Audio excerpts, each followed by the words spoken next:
Hello အားလုံးပဲဒီနေ့ကျမရဲ့ hair care routine လေးကိုလိုက်ကြည့်ပေးပါအောင်နော်။ဒါလေးကကျမဒီနေ့ hair care routine တော့လိုအပ်တဲ့ပစ္စည်းလေးပဲအရင်ဆုံးသပင်ကိုရှင်းပါတယ်ရှင်။အရင်ဆုံးသပင်ကိုရှင်းပြီးကမှကျမဒီ aloe vera gel တပူကကုန်သွားပြီဆိုတော့နောက်တစ်ပူထုတ်တယ်။ထုတ်ပြီးတော့ကျမ aloe vera gel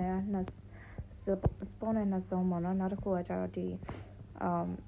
ပြားရည်ကိုတစ်စုံထည့်ပြီးတော့မှွေပြီးတော့ခေါင်းမှာနှပ်ပါတယ်။ကျမကတော့ low prosperity ဖြစ်ပါတယ်။အရင်ကတော့ high ပေါ့နော်။အခုတော့ low ဖြစ်သွားတယ်။ဘာကြောင့်လဲမသိဘူး။ပြီးတော့နှိမ့်နေပေးပါတယ်ကျမတကောင်လုံးပြီးတော့ဒီ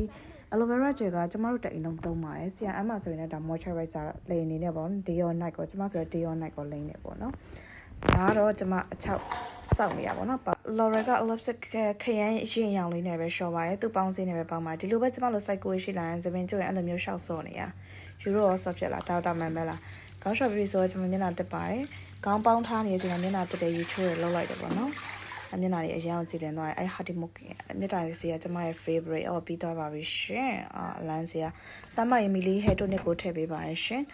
သူများရဲ့သပင်ဖြူလာပြောကျမသပင်ကတော့ဘာမှဖြူလာလည်းမတွေ့ဘူးညူလာလည်းမတွေ့ဘူးဘာမှမတွေ့ဘူးပေါ့နော်အဲ့ဒါလေးကတော့မှန်ရှိမှတစ်ချက်ပေးမြာ Alright thank you for watching bye bye